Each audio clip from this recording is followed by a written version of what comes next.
A Bíblia é lâmpada para os seus passos e luz para o seu caminho. Raio-X da Bíblia. Aprofunde a Sagrada Escritura com o missionário comboniano, Padre José Joaquim, no programa Raio-X da Bíblia.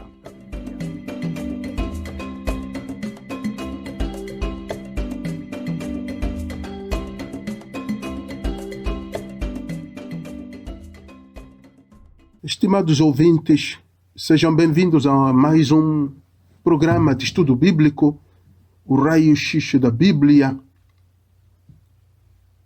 Como de costume, começamos com uma oração em nome do Pai, do Filho e do Espírito Santo. Amém. Pai nosso que estais nos céus, santificado seja o vosso nome. Venha a nós o vosso reino, seja feita a vossa vontade, assim na terra como no céu. O pão nosso de cada dia nos dai hoje. Perdoai-nos as nossas ofensas, assim como nós perdoamos a quem nos tem ofendido. E não nos deixeis cair em tentação, mas livrai-nos do mal.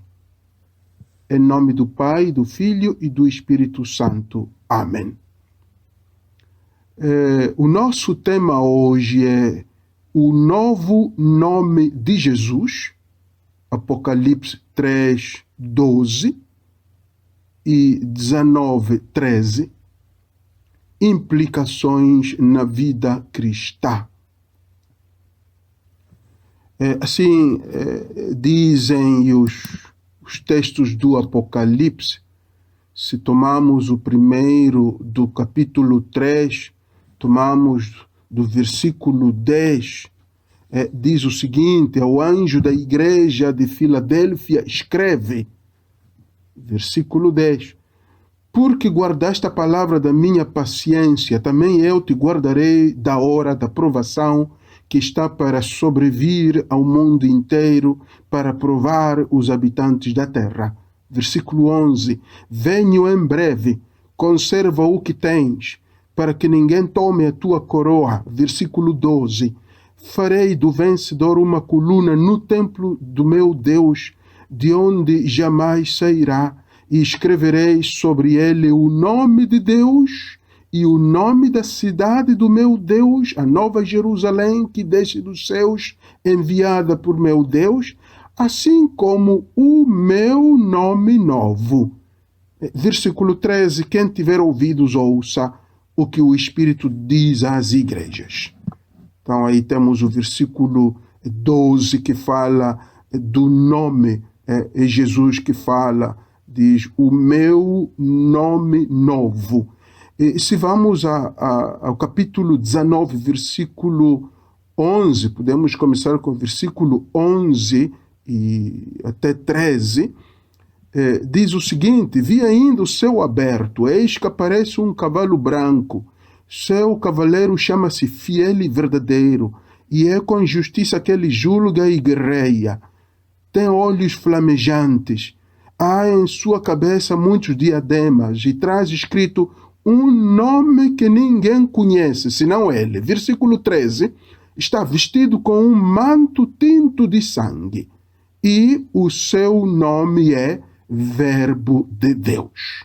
Então, este é o nome novo de Jesus no Apocalipse, o Verbo de Deus. Como introdução, gostaria de considerar 3 pontos. Ponto número 1 da introdução: a atribuição de um nome novo era uma tradição muito comum nas sociedades antigas. No mundo bíblico do Antigo Testamento, bastaria recordar aqui o caso de Abraão, que passou a chamar-se Abraão, em Gênesis 17:5, ou Sarai, que assume o nome de Sara, em Gênesis 17:15. No Novo Testamento temos o caso emblemático do apóstolo Pedro, que de Jesus recebe o nome de Cefas, em João 1:42. De notar que a atribuição de um nome nem sempre comportava abandono do nome anterior, como nos casos de Abraão e Sara, não é? Casos há em que a atribuição do nome não comporta abandono do nome anterior, isto é, a pessoa pode usar os dois nomes. É o caso de Simão Pedro. Jesus diz em João 1,42: Tu és Simão, filho de João, serás chamado Cefas, que quer dizer Pedro. Mas em João 21,17, Jesus diz a Pedro: Simão, filho de João, tu me amas. Aqui vemos que, embora lhe tivesse dado o nome de Cefas, não lhe diz Cefas, tu me amas. Ele diz Simão, né? Filho de João, tu me amas. Né? Então, isto acontece porque provavelmente Pedro continuou a usar o nome anterior.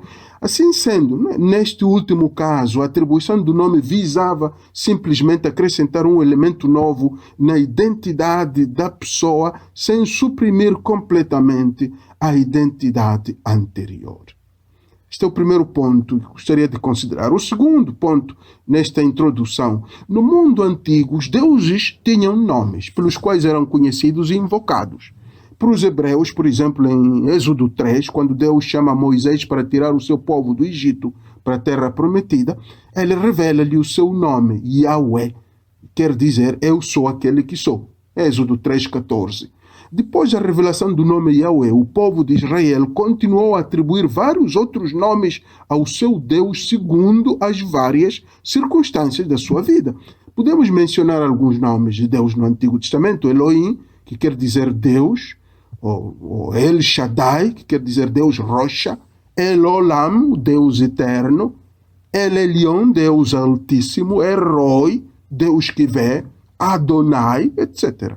Agora, não obstante a presença e o uso destes títulos ou destes nomes, o nome Yahweh recebeu maior destaque e parece sintetizar a identidade de Deus no Antigo Testamento. Um Deus que é, isto é, um Deus presente, sempre presente, como Criador, Libertador e Guia.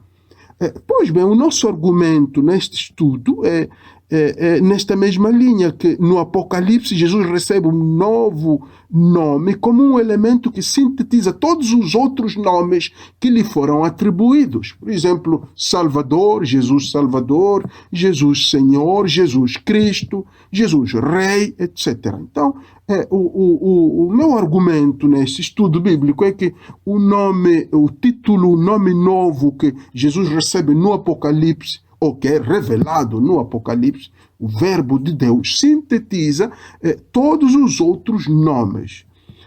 Por outras, a identidade de Jesus que o livro do Apocalipse quer que prevaleça ou se realce no dia a dia do cristão é a de ser Hologos tu Theou, o Verbo de Deus, que está em Apocalipse 19:13. Terceiro ponto, dentro da nossa introdução, as 7 igrejas joaninas no livro do Apocalipse parece que estavam a sofrer uma perseguição direta ou indireta do imperador Domiciano, e também sofreram a imposição do culto ao imperador. De fato, alguns deles deixaram de adorar o Deus único e o seu Filho Jesus Cristo para adorar o imperador. Além disso, parece que havia tensão entre João e alguns líderes das comunidades cristãs. Alguns opunham-se à sua doutrina, a doutrina de João. Daí que era pertinente, segundo João, reafirmar a identidade de Jesus como o Verbo de Deus, a palavra de Deus, a fala de Deus por excelência, que ninguém se atreva a contradizer. E também vale a pena considerar aqui o fato de que circulavam muitos títulos de Jesus entre os cristãos. Alguns cristãos corriam o risco de ficar confusos e até perder o foco da verdadeira identidade de Jesus, do que isso implicava na sua vida. Esses títulos são descritos no livro do Apocalipse. Por exemplo, Jesus no livro do Apocalipse é descrito como aquele que segura as 7 estrelas em sua mão direita, 2:1, ou o primeiro e o último, Alfa e Ômega, 2:8, aquele que tem a espada afiada de 2 gumes, 2:12, o Filho de Deus cujos olhos parecem chamas de fogo, em 2:18, aquele que tem os 7 Espíritos de Deus e as 7 estrelas, em 3:1, Ou o santo, o verdadeiro, aquele que tem a chave de David, em 3:7. O rebento da estirpe de David, em 5:5. O cordeiro imolado, o rei dos reis, etc. Assim, a meu entender, como dizia, o título do verbo de Deus, ho logos tu theou, não é? O verbo de Deus, pretende sintetizar todos estes títulos, que são de fato muitos, não é? Mas sem abolir nenhum deles. Convido-vos já a uma breve pausa e voltamos dentro de instantes.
Bem-vindos à segunda parte do nosso estudo bíblico de hoje, que aborda o nome novo de Jesus no livro do Apocalipse, neste caso no Apocalipse 19:13, e as implicações concretas na vida do cristão.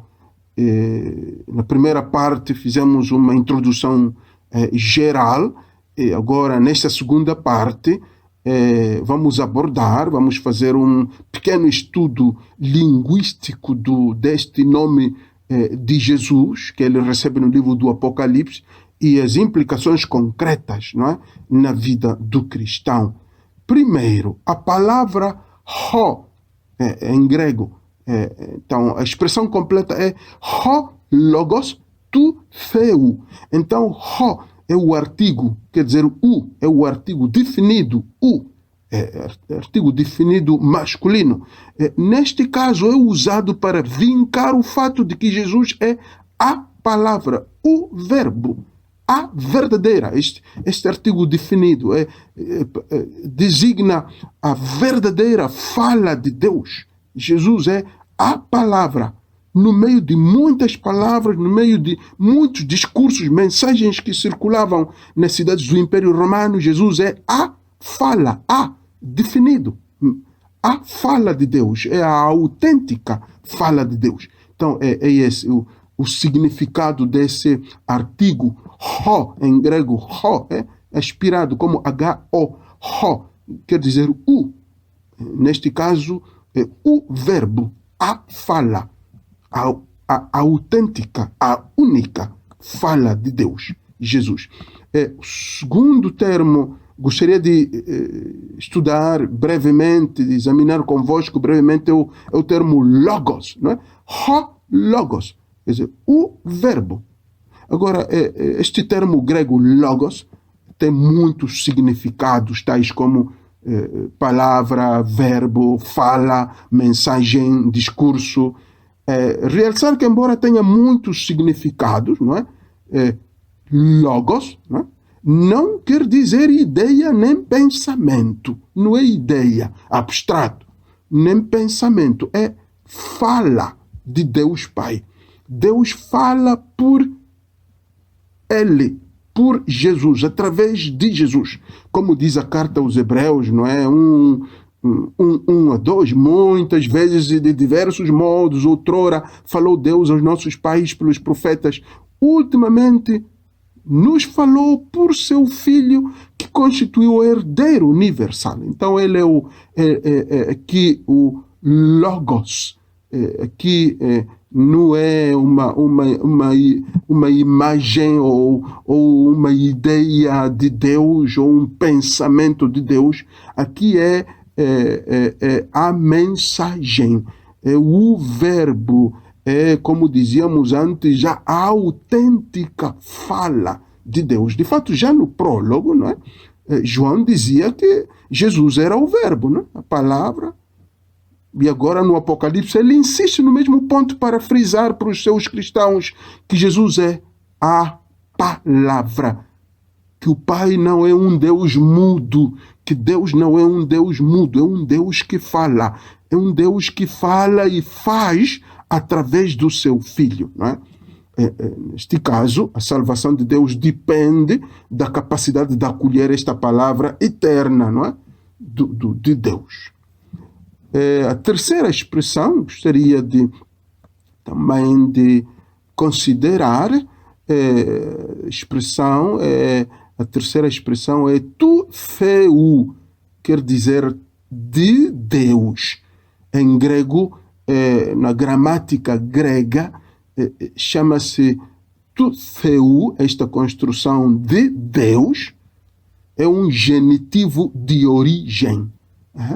É um genitivo de origem. Então, verbo de Deus. Esse de Deus é um genitivo de origem. Quer dizer que Jesus vem de Deus. E é esta origem sua, este vir de Deus, que o faz credível.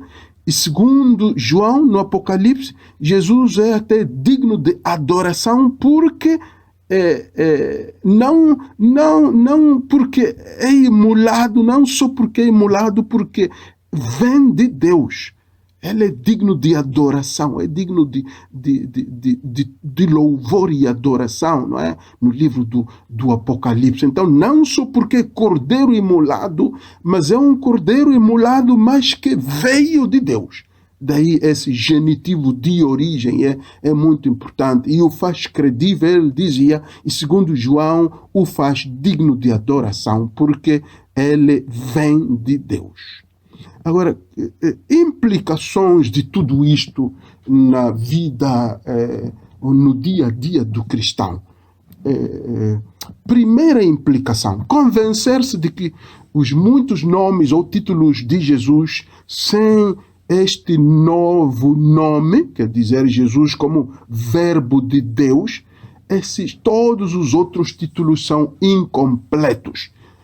Gostaria de explicar um bocado mais aqui, que não dizia antes que este novo nome não suprime, não anula os outros nomes, mas como que os sintetiza, lhes dá um novo significado. Então, por exemplo, o nome ou o título Jesus Salvador, que muitos usamos. Agora, é que usamos quase nas celebrações ou sempre, né? Jesus, meu Salvador. Agora, sem assumir a fala de Deus, não é? Se o cristão não assume a dimensão de Deus como verbo, a dimensão dizia de Jesus como verbo, isso fica, não sei, eu diria que fica só a ideia de um Deus dispensador de salvação, um Jesus salva-vidas, um Deus socorro, né? Então, este Deus Salvador, Jesus como Salvador, deve sempre ser entendido também do ponto de vista de Jesus como fala de Deus, como verbo de Deus. Outro exemplo, o título Jesus meu protetor. Este título de Jesus protetor sem o novo título de verbo de Deus corre o risco de alimentar no cristão, em nós, uma relação interesseira com Deus, uma relação que busca proteção, mas não se interessa, não é, em escutar a fala de Deus na nossa vida.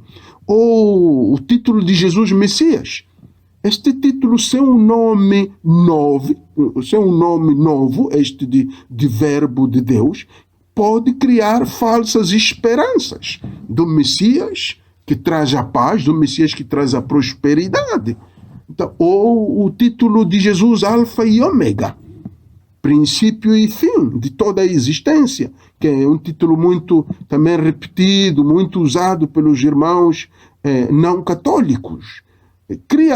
Pode criar falso sentido de segurança, se não tomado juntamente com o novo nome de Jesus, que é Verbo de Deus. Ou o título que usamos também nas nossas catequeses para as crianças, o título Jesus Amigo, sem a prontidão que nos vem, que nos é proposto pelo novo nome, que é Jesus Verbo, Jesus Fala. Sem essa prontidão para escutar o verbo de Deus, o título Jesus Amigo fica, não sei, uma amizade superficial também aqui interesseira. Ou Jesus Nosso Irmão, fica em palavras, se não houver a escuta, a dimensão da escuta. Ou Jesus Meu Senhor, que também é muito comum nas nossas liturgias, nas nossas orações.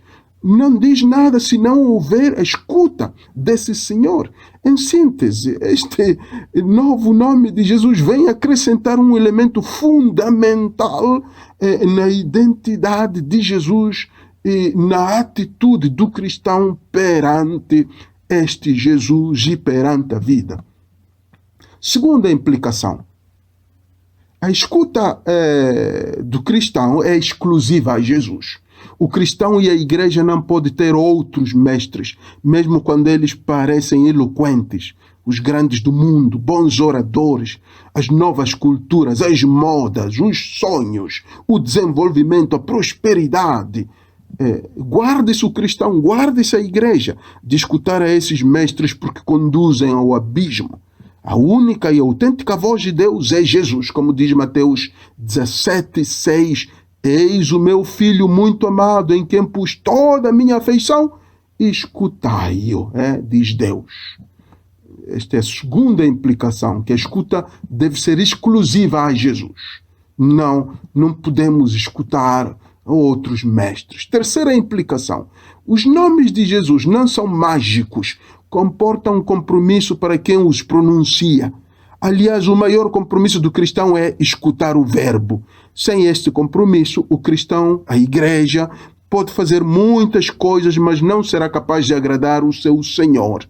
De fato, quando Paulo afirma em Colossenses 3,17, tudo o que dissertes e fizerdes, seja em nome de Jesus, quer dizer que façamos tudo e digamos tudo por Deus, mas sempre com esta atitude de escuta ao verbo, de escuta a este Logos, Logos, a esta fala do Pai.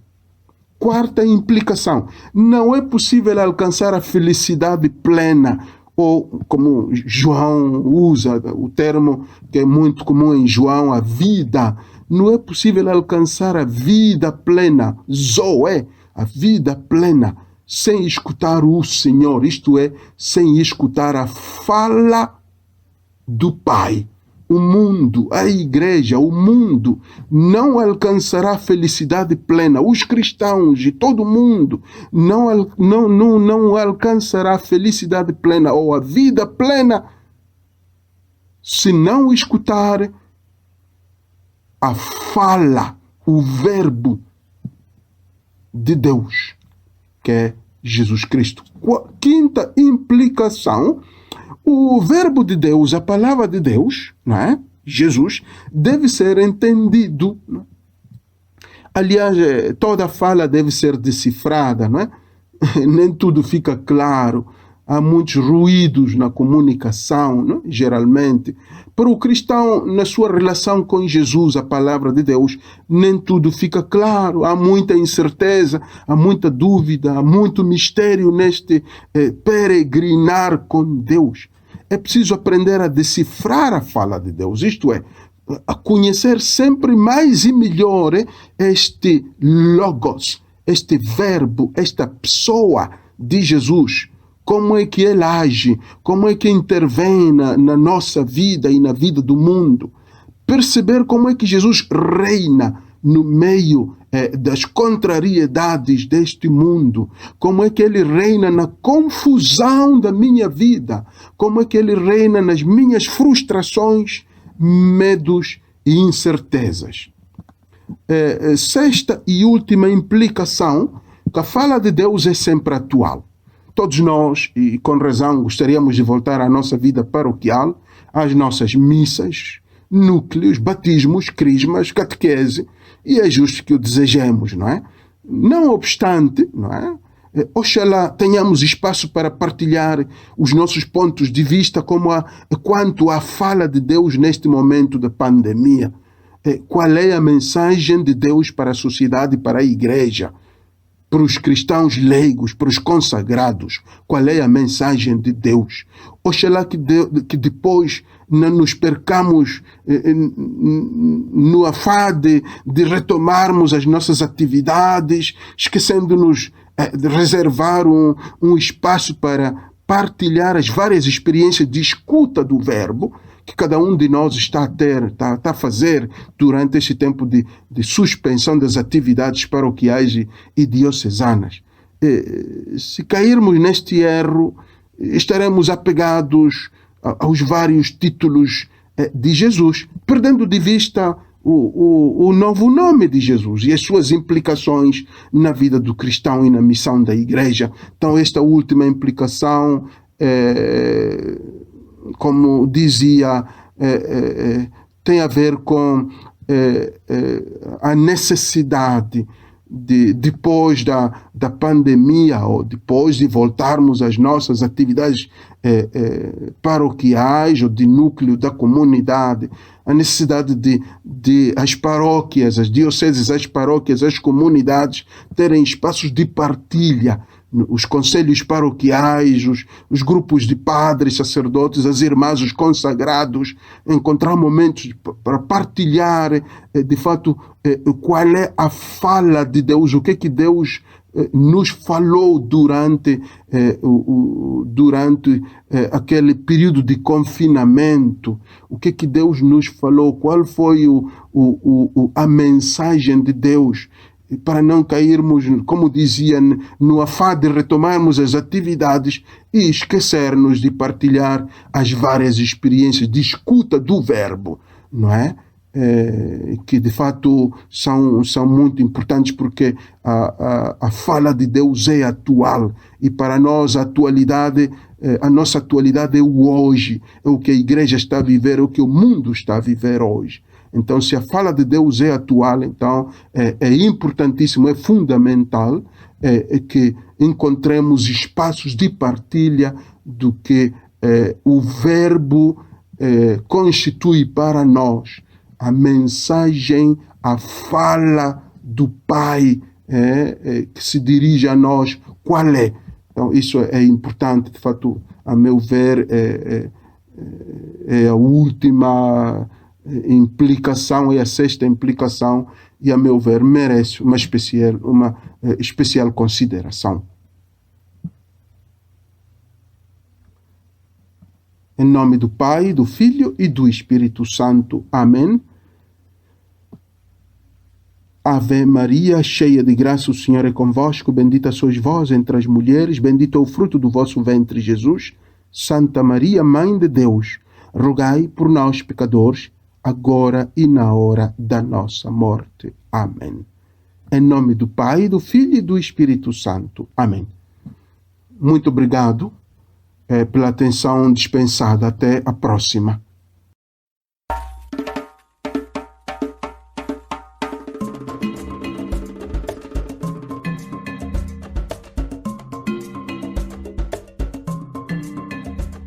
A Bíblia é lâmpada para os seus passos e luz para o seu caminho. Raio-X da Bíblia. Aprofunde a Sagrada Escritura com o missionário comboniano, Padre José Joaquim, no programa Raio-X da Bíblia.